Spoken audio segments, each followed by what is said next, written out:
줄 믿습니다. 예. 옆에 있는 분에게 이렇게 축복할까요? 하나님이 당신을 최고로 사랑하십니다.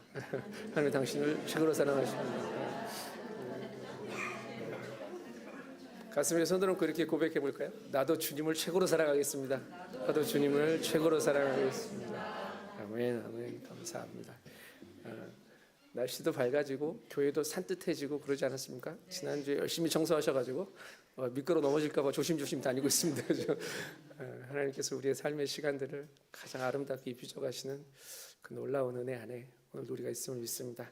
감사합니다. 오늘 하나님께서 우리에게 주시는 말씀 함께 읽겠습니다. 다니엘서 6장 9절부터 14절까지의 말씀입니다. 다니엘서 6장 9절에서 14절입니다. 오늘 설교는 다니엘서 6장 거의 전체인데요. 본문은 9절부터 14절까지만 읽겠습니다. 본문 읽다가 집에 가실까 봐 9절부터 14절까지 읽겠습니다. 제가 한 절, 여러분이 한 절 그렇게 읽을게요. 그리하여 다리오 왕은 그 명령문에 왕의 도장을 찍었습니다. 다니엘은 명령문에 그리고 그날도 이전에 하던 대로 창문을 열어둔 다락방에서 예루살렘을 향해 하루 3번씩 무릎을 꿇고 하나님께 기도드리며 감사를 올렸습니다. 사람들이 몰려와서 다니엘이 자기 하나님께 도움을 구하며 기도하는 것을 보았습니다. 그들은 왕에게 가서 왕의 명령문에 왕이여 왕께서 명령문에 왕의 도장을 찍어서 이제부터 30일 동안 왕 외에 다른 신이나 사람에게 기도하는 사람은 누구든 사자굴 속에 던져 넣기로 하지 않으셨습니까? 왕이 대답했습니다. 그 명령은 내려졌다. 그 명령은 메대와 페르시아의 법에 따라 사람들이 고칠 수 없다. 그들이 왕에게 말했습니다. 왕이여 사로잡혀온 유다 사람 다니엘이 왕과 왕께서 도장을 찍은 명령을 지키지 않고 지금도 하루 3번씩 하나님께 기도하고 있습니다. 함께 읽습니다. 왕은 이 말을 듣고 마음이 몹시 괴로웠습니다. 다니엘을 살리고 싶어 해질 무렵까지 그를 구해내려고 온 힘을 다했습니다. 아멘. 다니엘서입니다. 다니엘서에 드라마틱한 이야기들이 많죠. 그 중에 하나입니다. 혹시 다니엘 공부법이라고 들어보셨습니까? 한동안 한국의 선풍적인 인기를 끌었습니다.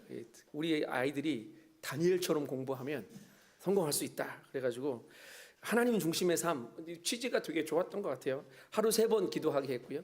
공부하기 전에 반드시 성경 읽게 했고 뜻을 정하고 영성과 공부를 균형을 맞춰서 책도 막 인기를 끌었고 그분 뭐 온 동네 안 다니는 교회 없이 다 다니셨던 것 같아요. 강의도 엄청 하고 다니셨습니다.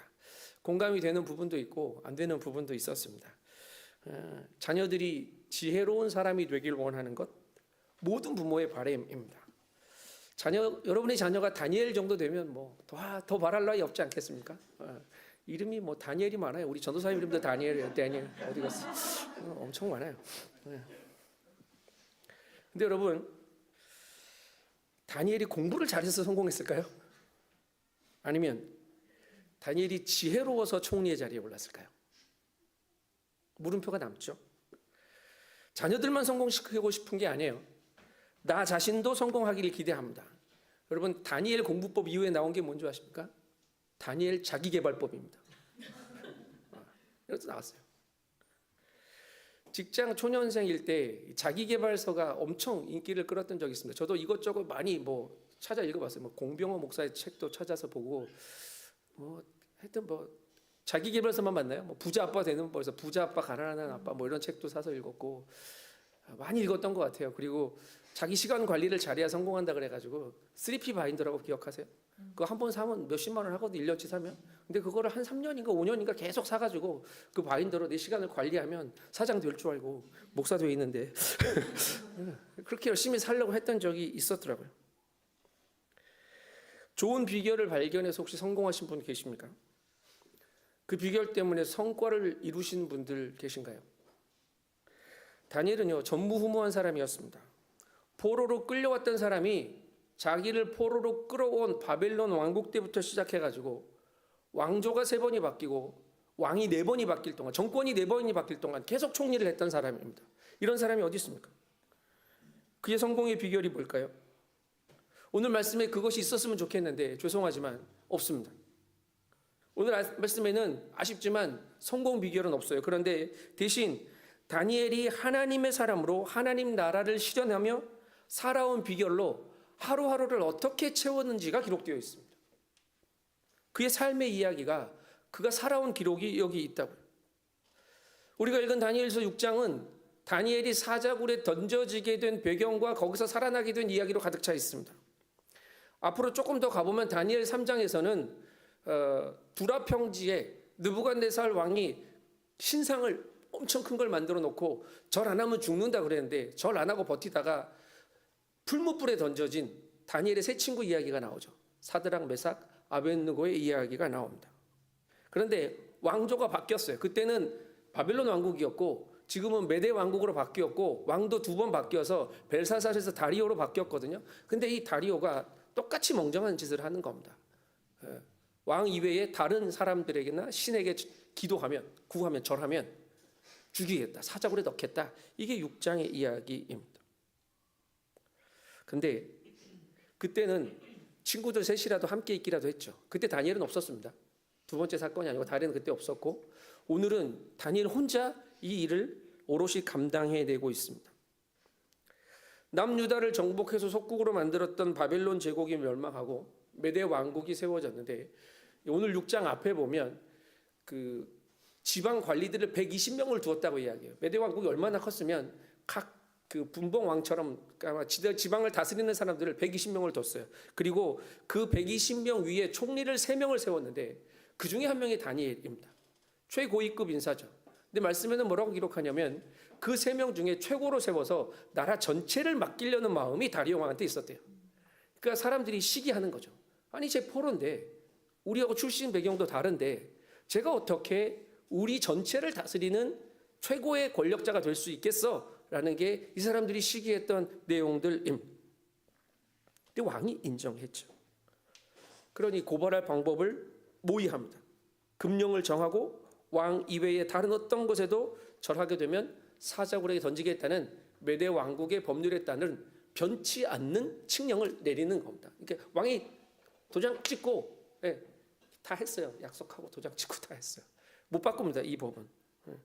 그 이야기가 다니엘서 6장 3절 4절에 기록되어 있는데요. 같이 한번 자막을 통해 읽어보겠습니다. 시작.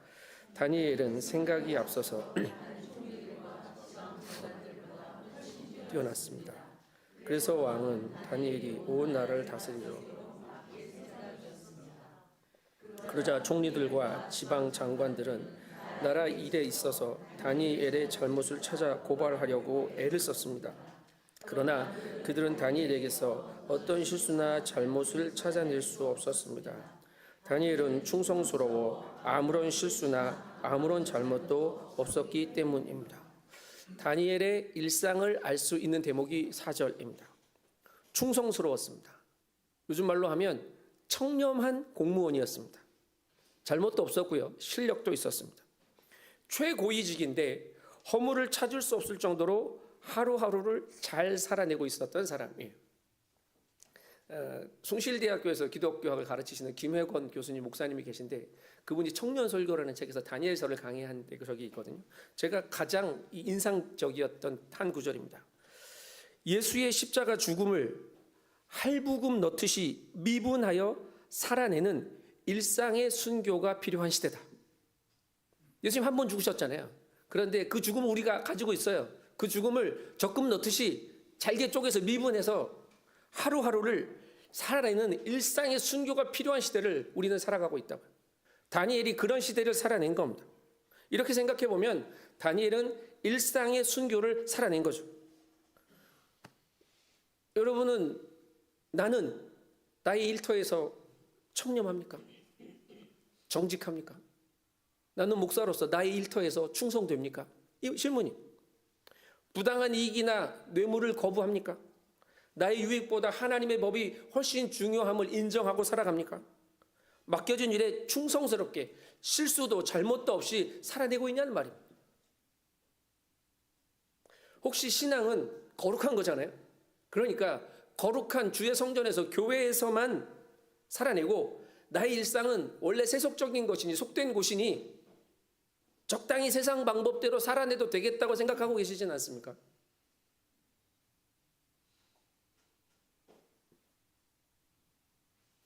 여러분, 우리는 일상이라는 것에 집중하기보다 일상과 대치되는 이상적인 것 아니면 비상한 것, 이거에 관심을 둘 때가 많습니다. 그래서 루틴한 시간과 장소를 벗어나서 조금 더 새롭고 색다른 곳에서 나의 마음을 리프레시하기를 원하기도 하고요. 이게 신앙의 경우에도 적용이 돼서 내가 일상은 좀 힘들고 어려우니까 장소를 좀 옮겨서 기도원도 가보고, 좀 말씀 좋다고 하시는 집회 장소도 좀 찾아가 보고, 그래서 거기서 나의 영을 다시 추스리고 이렇게 살아볼까? 이 노력이 잘못됐다는 이야기가 아닙니다. 그런데 그것으로 신앙생활을 마치 다 한 것처럼 착각하고 살 때가 많다는 거죠.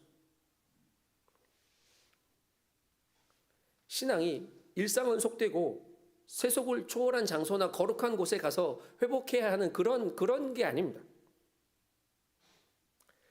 종교개혁이 우리에게 가져다준 중요한 사건이 있는데요. 그것이 일상의 재발견이라고 말합니다.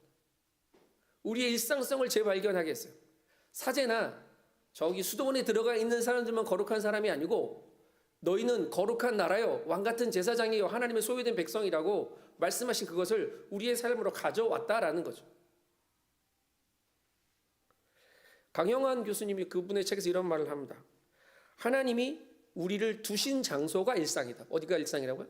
하나님이 나를 두신 장소가 일상이에요. 그래서 제가 이 말은 한번 썼던 것 같은데, 그 최영미 시인이 서른 잔치는 끝났다라는 시를 쓴 적이 있는데 거기 서문에 이런 말이 있습니다. 목숨은 걸었지만 일상은 걸 수가 없었다, 이런 표현이 있어요. 이거를 인용하십니다. 우리는 거창한 일은 할 수 있습니다. 목숨 거는 일, 다짐하고 최선을 다해서 이건 해낼 거야, 기필코 해낼 거라고 하는 건 하는데 일상은 못 건다고. 이 말을 인용하면서 강영환 교수님이 이런 표현을 씁니다.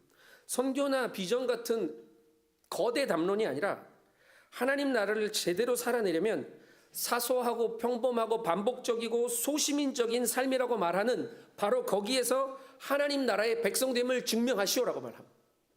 어디서 하나님 나라의 백성됨을 증명하라고요? 오늘 나의 일상에서, 나의 하루에서. 어디 특별한 데 가서 은혜 받았고 뜨거워져가지고 나 은혜 받았다, 나 방언 받았다 이러고 와서 나 뭐 예언도 터졌다, 이런 걸로는 하나님의 나라가 증명되지 않습니다. 그런 걸로 증명됐으면 세상이 이미 다 변하고도 남았어야 돼요. 다니엘이 포로로 끌려왔습니다. 일상적이진 않죠. 매우 특별하죠.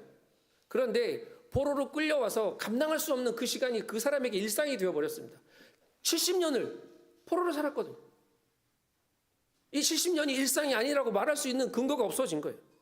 그런데 그는 처음 끌려왔을 때부터 그에게 허락된 장소, 그에게 허락된 시간, 모두 그것이 그의 일상이 되었고요.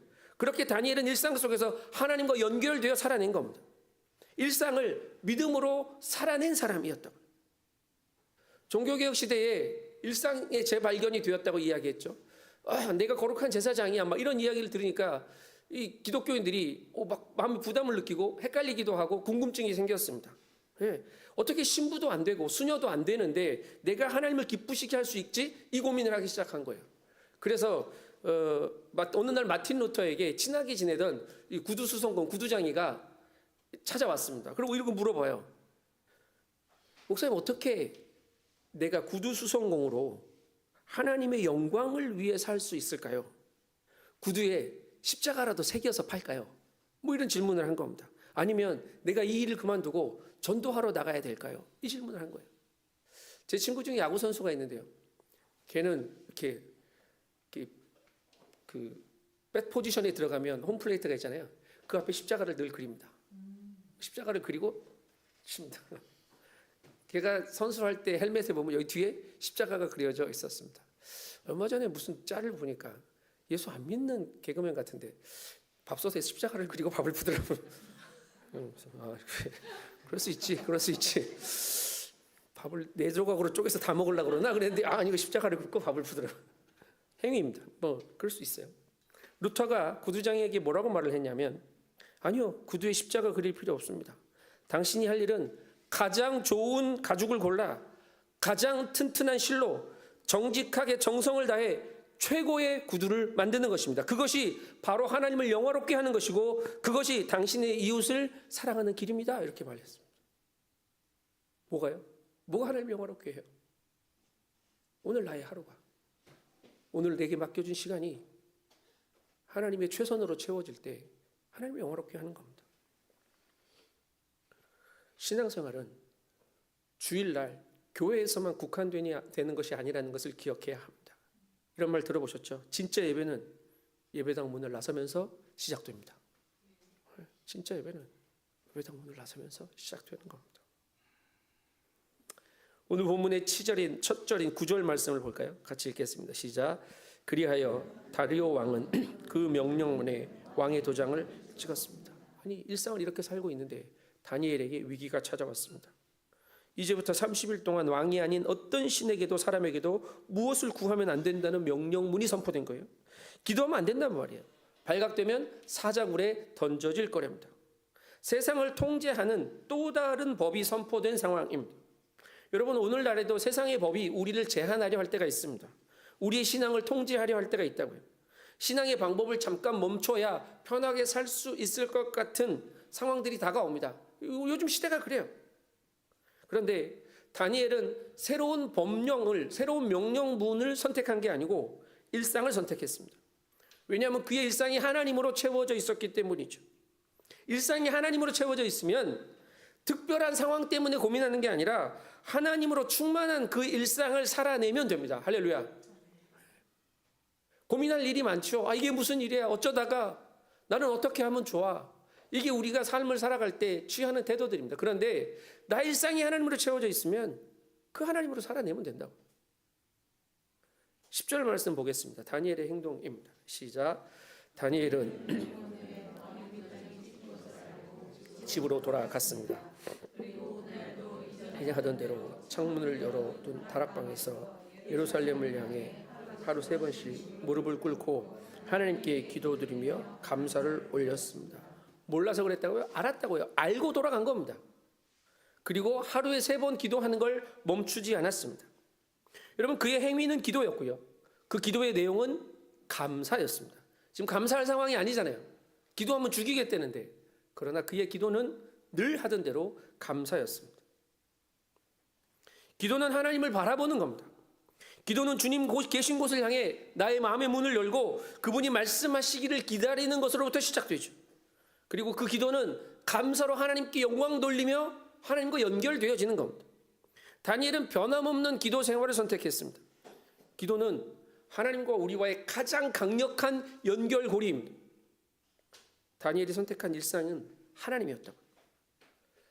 가끔 성도님들하고 이렇게 이야기하다 보면 제 모태신앙이잖아요. 못해서 모태신앙인데 그런 말씀하세요. 목사님 모태신앙이 더 좋겠다고. 왜요? 그러면 모태신앙인 사람들 보면 잘 안 흔들린대요. 이렇게 안 넘어지는 것 같고 넘어져도 그냥 일어나서 또 가는 것 같고 그래서 모태신앙 아닌 사람들이 나의 입장에서는 되게 부럽게 느껴진대요. 그래서 왜 그럴까 고민해봤어요. 신앙이 어렸을 때부터 뿌리 내려서 얘가 뿌리가 깊어서 안 흔들려서 그럴까? 아니에요. 제 경우로 봐서는 아니에요. 이 뭘까? 도대체 뭘까? 뭐 같아요? 저를 향한 기도가 멈추지 않고 있기 때문입니다. 나는 기도한 적 없는데 모태에서부터 나를 품고 안고 나신 내 부모의 기도가 끊어지지 않고 있기 때문에 그 기도가 하나님 앞에 쌓여있기 때문에 내가 철들 때까지 버티게 해주신 것 같아요. 네. 그럼 성도는 누군가의 은혜로 사는 거예요. 제일 큰 은혜가 하나님 은혜고요. 그 다음 은혜는 나를 사랑하시는 성도님들의 은혜로 사는 겁니다. 목사가 기도 많이 해서 목회를 잘하는 게 아니고요. 성도님들이 목회자를 위해서 기도해 주셔서 그나마 버티고 목회하는 것 같아요. 할렐루야. 아멘. 목사님들 아멘 해요 빨리. 이거 아멘 안 하면 큰일 나요.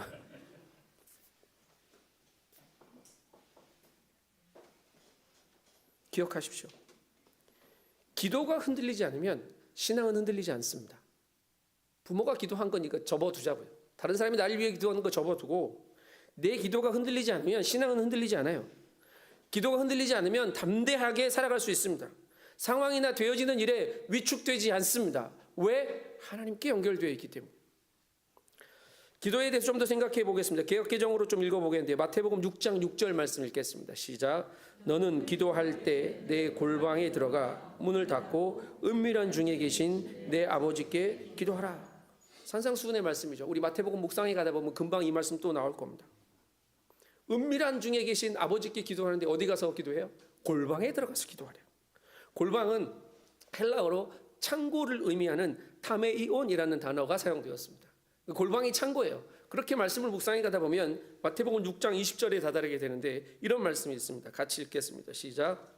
그러므로 너희를 위해 보물을 하늘에 쌓아두라. 하늘에서는 좀 먹거나 녹수로 못 쓰게 되는 일도 없고 도둑이 들어 훔쳐가지도 못한다. 아멘. 골방이 창고인데 골방에 가서 엎드리는 일이 뭐예요? 하늘에 보물을 쌓는 일이라고. 아무도 뺏어가지 못하는, 좀 먹지 못하는, 훔쳐가지 못하는 보물을 쌓는 일을 내가 여기서 할 수 있는데 그게 뭐냐면 골방에 들어가 기도하는 겁니다. 하늘에 보물 창고가 있는데 그 창고에 내가 재물을, 보물을 쌓아둘 수 있는 이유가, 그 방법이 기도라고. 그렇게 골방은 주님을 마주하는 것도 되고 창고에 보물을 쌓는 것도 되는데요. 또 한 가지 놀라운 건 하늘의 지혜를 마주하는 창고가 아니고 창구도 됩니다. 기도는 의무적인 종교 행위가 아닙니다. 하나님과의 친밀한 사귐의 시간이거든요. 기도를 통해 우리는 하나님을 향한 충성과 사랑을 고백할 뿐만 아니라 사랑으로 우리를 대하시는 아버지의 품을 누리는 겁니다. 그래서 기도는 하늘 창고에 보물을 쌓는 일이기도 하지만 하나님께서 우리에게 보물을 내어주시는 창구도 됩니다. 은행 가서 돈 찾으시잖아요. 그죠? 밴쿠버 갔더니 은행 직원들이 한국 직원들보다 엄청 친절하더라고요. 방도 따로 있고, 뭐 내가 뭐 이렇게 엄청난 돈을 넣으러 온 것도 아니고, 뭐 이렇게 막 그 대출을 받으러 온 것도 아닌데 방으로 안내하더니 한참을 이야기해 주더라고요. 영어를 못 알아들어서 길게 얘기하는 건가? 뭐 하여튼 상당히 친절하게 얘기해 줘요. 그리고 나하고 충분한 시간을 보내고 내 문제를 해결해 주는 걸 봤습니다.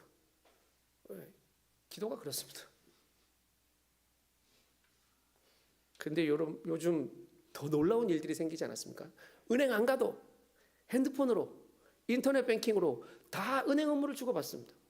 돈 빼서 보내는 거 은행 안 가도 다 가능합니다. 체크 입금하는 거 사진만 찍으면 들어갑니다. 와, 놀랄루야. 엄청나요, 엄청나. 이거 보면서 뭘 느끼셔야 하냐면요, 어디서나 기도할 수 있다는 걸 아셔야 되는 거예요. 그게 진짜 어디서나 기도할 수 있는 겁니다. 바라기는 저와 여러분에게 기도의 시간, 기도의 장소가 더 많아지기를 소망합니다. 수요일뿐만 아니라 새벽 예배 나오시라는 말 하려고 지금 장황하게 이야기하는 거예요. 새벽에도 나와서 기도하시자. 기도의 시간을 늘려야죠. 그런데 교회에서뿐만 아니라 내가 무릎 꿇는 모든 자리에서 하나님의 창고와 또 주님과 연결된 창구가 지어지고 개설되기를 축복합니다. 첫 번째, 하나님과 구별된 골방을 만드십시오. 이건 구별되어야 합니다. 두 번째, 그 골방에 더해서 어디든지 하나님께 엎드려 구할 수 있는 믿음의 시간을 내십시오. 이게 기도입니다. 기도는 하늘의 보물을 쌓는 일이 될 뿐만 아니라 하나님과 친밀한 사귐이 되기 때문이죠. 매 순간 하나님과 사귀는 친밀함의 창구가 열리는 모바일 빌리프가 실현되는 저 여러분 신앙 되기를 축복합니다. 근데 오늘 다니엘의 기도의 결과는 사자굴에 던져지는 거였습니다. 11절부터 13절까지의 말씀을 읽겠습니다. 시작. 사람들이 몰려와서 다니엘이 자기 하나님께 도움을 구하며 기도하는 것을 보았습니다. 그들은 왕에게 가서 왕의 명령문에 대해 말했습니다. 왕이여, 왕께서 명령문에 왕의 도장을 찍어서 이제부터 30일 동안 왕 외에 다른 신이나 사람에게 기도하는 사람은 누구나 사자굴에 던져 넣기로 하지 않으셨습니까? 왕이 대답했습니다. 그 명령은 내려졌다. 그 명령은 메대와 페르시아 법에 따라 사람들이 고칠 수 없다. 그들이 왕에게 말했습니다.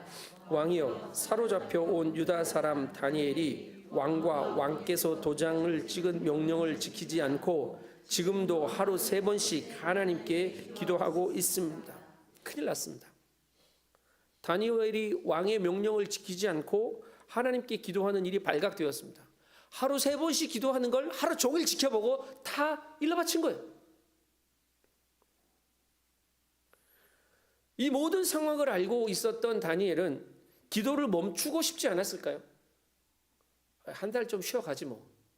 엎어진 김에 쉬어간다고 매일 기도했는데 하나님이 뭐 이 한 달 정도는 좀 봐주지 않겠나? 타협할 수도 있었을 것 같아요.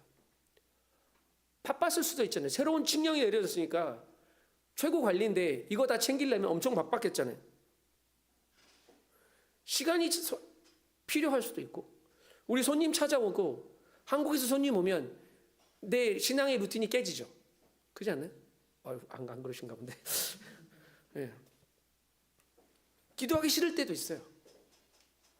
지칠 때도 있어요.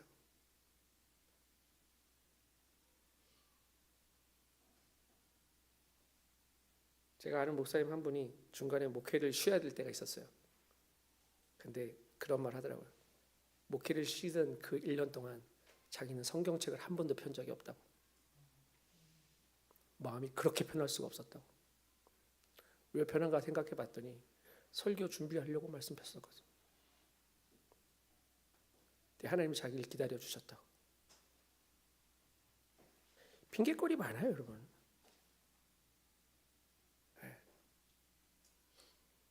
몸이 찌뿌둥해도 일어나기 싫고요. 네. 새벽에 눈은 칼같이 떠져요. 알람을 못 들어서 교회 안 가, 새벽 예배 안 오는 거 아니에요.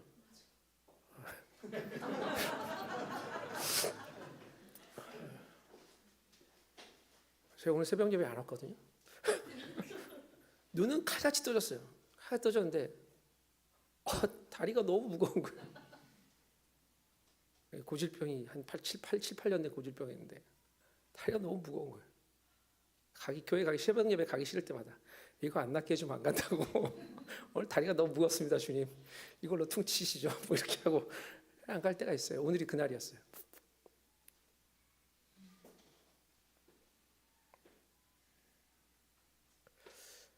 조금만 핑계거리가 생겨도 기도하기 싫은 여러 가지 이유들을, 안 할 수 있는 여러 가지 핑계들을 갖다 대는데, 기도하면 죽는다는 바꿀 수 없는 명령이 내려졌는데 그 기도 시간 쉴 수도 있고 남이 안 보이는 시간으로 바꿀 수도 있고 몰래 숨어서 할 수도 있는데 왜 굳이? 말씀을 보십시오. 다니엘에게 기도는 선택이 아니었습니다. 하나님을 향한 충성이었고요. 하나님과의 친밀한 사귐이었습니다. 다니엘에게 기도는 의무적인 종교의식이 아니었어요. 목사니까 새벽 예배 나와야지, 의무적으로 눈치 보고 성도가 나 안 나오면 어떻게 생각할까, 이것 보고 나오는 시간이 아니라 하나님을 신뢰하는, 하나님과 연결되는, 하나님의 음성을 들어야만 하는, 그분께 사랑한다고 고백하고 하루를 시작해야 하는 그게 중심이었다고요. 그 시간을 뺏기고 싶지 않았던 겁니다. 그는 세상의 왕을 선택한 것이 아니고, 살아남는 방법을 붙든 것이 아니고, 나를 살리시는 하나님을 선택한 겁니다. 여러분, 우리의 시간의 선택은, 나의 가치는 무엇을 선택합니까? 외적인 공격, 외적인 강압은 눈에 보여요. 그래서 때로는 우리는 외적인 공격으로부터는 결심하고요, 결단하고 이겨낼 때가 많습니다. 도전도 하고 극복도 합니다. 이 공격으로 내가 이것 정도 못 이겨내겠나 생각도 하죠. 근데 소리 없는 내면의 무너짐, 절망에는 우리 쉽게 그냥 주저앉아 버립니다. 내 의지를 그냥 내줘 버린다고요. 아무도 보는 사람 없으니까, 아무도 모르니까, 나만 눈 감으면 되니까 그냥 주저앉는 겁니다. 기도는 하나님께 나아가는 의무가 아닙니다. 하나님과 친밀함을 경험하는 시간입니다. 친밀하신 하나님과 사귐이 있는 이 시간은 나의 무너짐과 나의 절망을 붙잡아 일으키는 시간입니다. 할렐루야. 예. 기도는 하나님이 나를 붙잡아 일으키시는 시간이라고. 그래서 기도할 수 없는 수많은 이유는 없습니다. 하나님이 나를 붙잡아 일으키지 못하실 이유가 없기 때문입니다. 다니엘서의 기록을 집에 가서 쭉 읽어보십시오. 6장을 다 읽어보면 되게 재밌습니다. 왜냐하면 다니엘이 변명을 안 해요. 기도하다 붙잡혀 왔잖아요. 변명 안 하고요. 왕이시여 나를 좀 살려주십시오라고 선처를 구하지 않습니다. 사자굴에서 나오기 전까지 다니엘이 한마디도 안 합니다. 오히려 다리오 왕이 뭐라고 말을 많이 합니다. 14절 말씀 볼게요. 14절입니다. 시작. 왕은 이 말을 듣고 마음이 몹시 괴로웠습니다. 왕은 다니엘을 살리고 싶어서 해질 무렵까지 그를 구해내려고 온 힘을 다했습니다. 나라 전체를 맡기려고 신뢰했던 신하를 죽여야 하는 그 처지가 왕에게 답답함으로 작용한 것 같아요. 그래서 살려보려고, 어떻게든 다니엘을 살려보려고 퇴근도 안 합니다.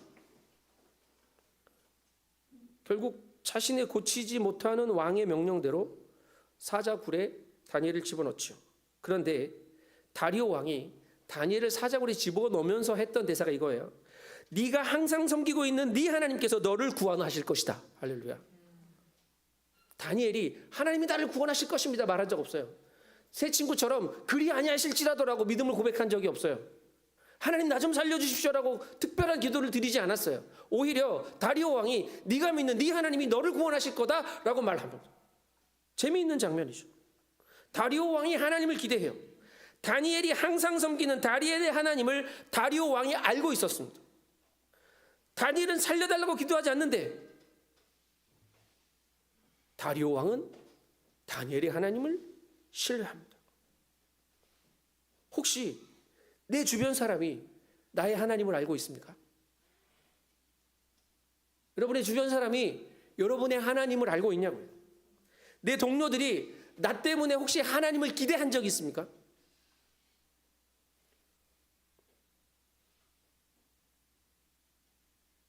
내가 고난에 닥쳤어. 어려워가지고 힘든 상황에 있는 걸 보면서 누군가가 와가지고 네가 믿는 하나님이 너를 구원해 주실 거야 라고 말한 적이 있냐고요.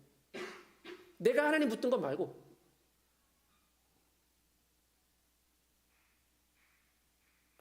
왕은 궁으로 돌아가서 밤새도록 먹지도 않고 근심합니다. 다음날 왕은 새벽같이 나와서 다니엘의 생사를 확인해요. 사자굴에 죽지 않고 있는 다니엘을 보면서 이렇게 물어요. 살았는지 죽었는지 확인이 안 되죠. 다니엘서 6장 19절 20절 말씀 같이 읽어보겠습니다. 시작. 날이 새자마자 서둘러 사자굴로 달려갔습니다. 왕은 사자굴에 가까이 가서 슬피 울부짖으며 다니엘을 부르며 물었습니다. 살아계신 하나님의 종 다니엘아, 내가 항상 섬기는 내 하나님께서 너를 사자굴로부터 구해 주셨느냐? 놀랍지 않습니까? 경황이 없는데 슬퍼 우는데 하나님의 일하심을 기대하며 사자굴을 새벽같이 찾았다고요. 그리고 하나님이 다니엘을 지키시고 보호하셨음을 보았습니다. 그리고 다리오 왕이 하나님을 인정하고 뒤 이어지는 말씀들을 보면 그가 백성들에게 이렇게 말해요. 다니엘의 하나님 앞에 두려워하며 떨지어다라고 말합니다. 살아계신 하나님을 영원히 변치 않는 하나님의 권세를 다리오 왕이 높이기 시작합니다.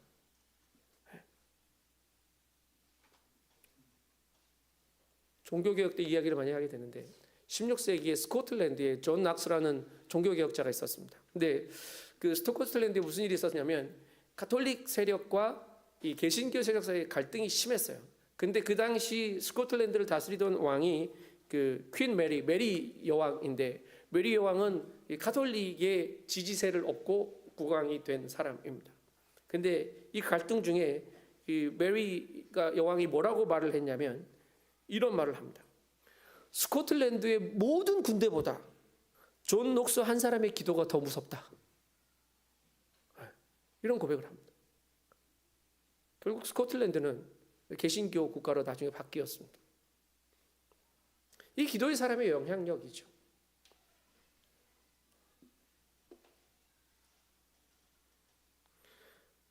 교회에서 행사를 하면 별로 걱정을 안 합니다. 기도하면 날씨를 바꿔주신 하나님을 하도 많이 경험했거든요. 이번에 청소한다고 그러는데 비 온다고 속으로 걱정하지 마라. 근데 누군가가 그랬어요. 목사님들이 기도하면 날씨 맑아질 거라고. 아멘 속으로. 아닐 때도 있었어요. 아닐 때도 있었는데 한 번도 하나님은 저를 실망시키신 적이 없습니다. 그런데 기도의 사람 다니엘은 겸손했습니다. 22절에서 하나님이 하신 일을 선포하기 전까지 자신을 위한 변명도 변호도 대변도 없었고 교만도 없었고 자만하지도 않았습니다. 21절 22절 말씀 읽어보겠습니다. 같이 읽을게요. 시작. 다니엘이 왕에게 말했습니다. 왕이시여 만수무강하소서. 내 하나님께서 천사를 보내 사자들의 입을 막으셔서 사자가 나를 해치지 못했습니다. 제가 하나님 앞에 죄가 없다는 것이 분명하기 때문입니다. 왕이여 또 제가 왕께도 죄를 짓지 않았습니다. 아멘. 자신을 사자굴에 넣은 사람이 누굽니까? 왕이죠. 왕을 원망하지 않습니다. 그리고 담담히 하나님이 하신 일을 통해서만 자신의 무죄함을 입증합니다. 기도의 사람은 그렇습니다. 세상 앞에 나를 변명하지도 않고요. 증명하려 애쓰지 않습니다. 나를 아시는 나의 중심을 보시는 하나님 앞에 머무는 게 전부입니다. 그리고 그분이 하신 모든 일들로 세상을, 자신의 인생을 해석할 뿐입니다. 시끄럽고 소란한 건 빈수레입니다. 주님이 그 안에 충만하지 않으니까 덜그덕 하는 겁니다. 다니엘은 결국 기도로 믿음의 사건을 마주한 거죠. 모든 일의 결론을 하나님을 마지막으로 해석합니다. 하나님이 천사를 보내셨고 하나님이 사자들의 입을 막으셨고 하나님이 나를 상치 못하게 하신 거죠. 다니엘은 하나님이 하신 일이라고 고백하는 거예요. 여러분 순서가 뒤바뀌면 안 됩니다. 주객이 전도되면 안 된다고요. 내 인생이고 내가 죽게 생겼으니까 경황이 없을지는 모르겠습니다. 그러나 하나님이 주인이시고 그분과 나의 관계 속에 모든 일이 그분을 통해서 이해되어지고 하나님이 하신 일을 통해서만 분명하게 해석되어지는 겁니다. 하나님이 하신 일 앞에 나를 집어넣지 말자고. 나를 죄 없다 하신 분도 하나님이시고 나를 구원하신 분도 하나님이시고 이 모든 일에 나는 공로가 없습니다. 결과도 내가 도출하는 것이 아니라 하나님이 도출하시고 마침표도 하나님이 찍으십니다. 그래서 신앙은 끝날 때까지 끝난 게 아니라고 말하는 겁니다. 내 눈에는 끝으로 보이지만 하나님의 시간표로는 끝이 아니거든요.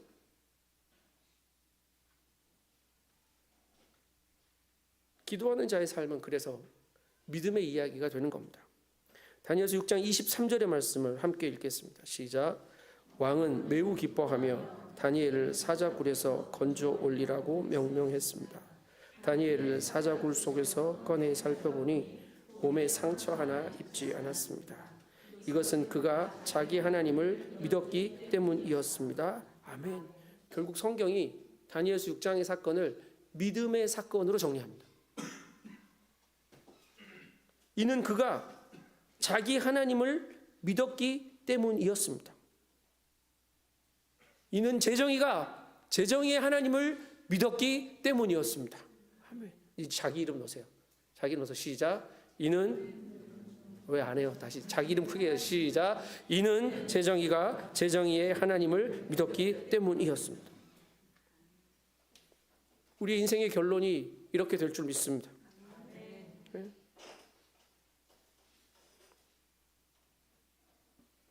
원인도 결론도 믿음 때문이라고 기록되기를 소망합니다. 우리의 모든 기도가 하나님을 향한 신뢰로 결론 나야 합니다. 우리의 인생의 모든 이야기가 하나님을 믿는 믿음의 이야기로 마무리되기를 소망합니다. 기도로 믿음의 사건을 마주하는 겁니다. 믿음이 있는 자만 기도할 수 있고 기도하는 사람에게 믿음이 실제가 되어집니다. 그래서 마지막으로 오늘 이야기를 통해서 기도의 원리, 능력을 좀 생각해 보려고요. 기도는 하나님이 나의 주인이심을 아는 것으로부터 시작하죠. 그래서 주께서 성경의 시작은 뭐예요? 하나님이 우리를 지으시고 통치의 위임을 우리에게 주시잖아요. 생육하고 번성하고 땅에 충만해서 다 다스리고 막 해라 이런 이야기인데 하나님의 통치의 위임이 우리에게 있습니다. 그 주인이 우리에게 위임하셨어요. 나의 삶을, 내 주변을 나에게 위임하셨다고요. 그런데 기도는 뭐냐면요. 다시 그 위임 받은 것을 하나님께 양도해 드리는 게 기도입니다. 이해되셨어요? 네. 하나님의 개입을 요청하는 거예요. 하나님의 주권을 인정하는 거죠. 그래서 기도는 하나님께 결과를 구하는 일이 아니고 하나님께 결과를 맡기는 일입니다.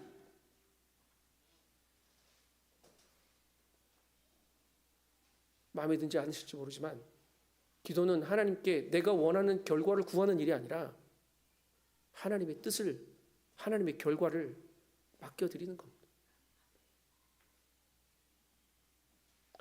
다니엘서 3장에 불못불에 던져진 세 친구의 이야기, 그리고 다니엘서 6장에 나오는 이 사자굴에 던져진 이야기들은 우리에게 절대 신앙이 뭔지를 보여주는 이야기들입니다.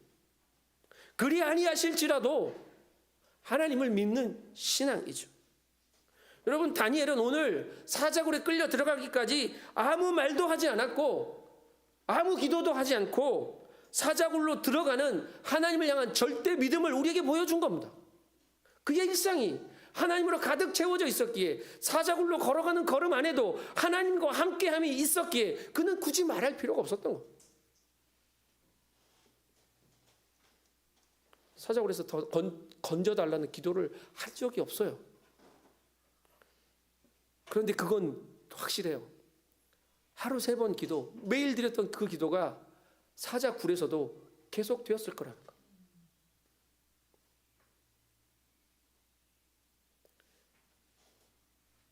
사람들은 다니엘의 사자굴 기도굴 사건을 기도의 대역전극이다 이렇게 표현하는 경우가 많습니다.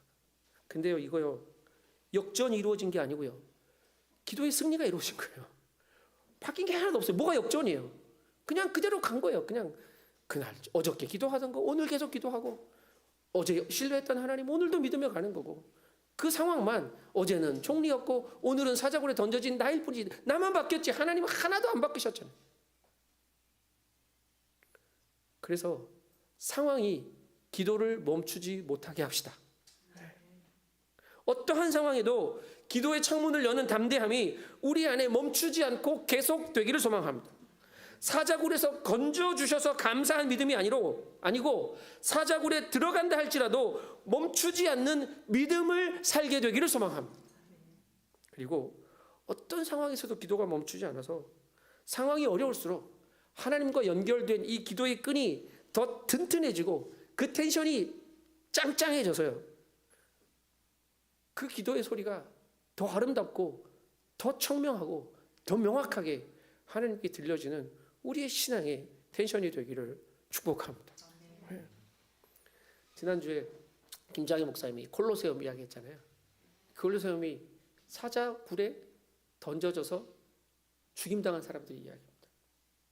그 사람들이 다 지켜보는 그 운동장에서 예수 믿는다는 이유로 던져져서 사자에게 먹힌 사람들의 이야기. 오늘 읽었던 다니엘의 이야기는 너무 상반되죠. 다른 이야기입니까? 다니엘은 살려주신 이야기고 초대교회 성도들은 죽음당한 이야기고, 아니요. 이 두 이야기를 결합해 보면요, 우리의 신앙의 결론은 살고 죽는 게 결론이 아니라 믿음을 마주하는 것이, 믿음으로 사는 것이 우리의 신앙의 결과라는 것을 알려주는 이야기입니다. 이 두 사건의 공통점은 그거밖에 없어요. 그래서 오늘 말씀의 결론을 한 문장으로 정리하겠습니다. 거창한 거 기대하지 마십시오. 기도하자. 야매하십시오. 기도하자. 이게 오늘 말씀의 결론입니다. 삶을 기도로 살아냅시다. 그러면 흔들리지 않는 기도의 사람으로 살게 하실 줄 믿습니다. 우리 밴쿠버 오늘이 모든 가족들이 담대한 기도의 사람들로 세워져서 일평생 담대히 기도하며 승리하며 살아가시기를 축복합니다. 플러스 하나 더. 근육 기억, 머슬 메모리라는 말을 아세요? 이게 운동선수들에게 적용되는 말인데, 위기의 순간에 몸이 알아서 반응하는 걸 머슬 메모리라고 합니다. 그래서 죽기 살기로 연습하는 이유가 그거예요. 몸이 기억하는 거예요. 쇼트트랙 선수들 보면 기가 막히잖아요. 넘어질 것 같이 막 이렇게 가는데 절대 안 넘어져요. 그러고 손이라도 더 짚고 막 불안해야 될 것 같은데 하나도 안 불안해요. 왜? 근육이 기억하고 있어요. 이 정도까지는 기울어져도 안 넘어질 거라는 걸 근육이 기억하는 거예요. 그토록 연습을 했거든요. 영적인 근육이 기도의 습관이라고 생각합니다. 예. 고난이 닥쳤을 때 걱정하지 않고 기도의 자리로 가는 거죠. 기도의 영적 근육이 기억하는 거예요. 아, 지금은 기도할 때다. 이 정도는 안 죽는다. 이게 나를 끄떡도 못하게 할 거다. 하나님이 나를 여전히 이 기도의 시간에 붙들고 계시기 때문이죠. 다니엘이 사자굴에 끌려가면서 평안할 수 있었던 이유는 그의 기도의 근육이 그를 지탱했기 때문입니다. 날마다 기도로 믿음 앞에서 살아내서요, 일상의 순교자가 됩시다. 예, 순교의 삶은 기도로 가능합니다. 체질화된 기도 생활로 하나님과 친밀한 사귐을 이어갑시다. 기도를 통해 모든 시간 주님 바라보고 모든 시간 주님께 확정된 믿음을 삽시다. 그래서 우리의 모든 기도가 어떤 결과로 확인되어지는 게 아니라요, 주님을 마주하는 믿음의 역사로 우리의 매일을 채우는 축복이 되기를 소망합니다. 기도하겠습니다. 하나님,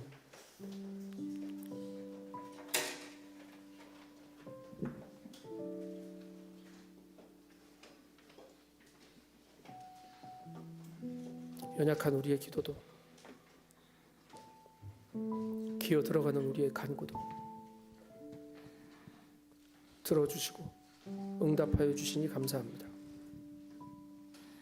주님의 은혜 앞에서, 그 사랑 앞에 엎드려 날마다 주께 간구하게 하여 주시옵소서. 주님, 내가 할 수 있는 일은 주님을 바라보는 일뿐입니다. 하나님, 되어지는 모든 일들을 버티게 하는 유일한 이유가 주님밖에 없습니다. 이 믿음 흔들리지 않게 하시고, 이 믿음으로 내 온 삶 주께 내어드리게 하셔서 기도로 살고 기도로 승리하는 흔들리지 않는 믿음의 사람들 되게 인도하여 주시옵소서. 감사를 드리며 존귀하신 예수님의 이름으로 기도합니다.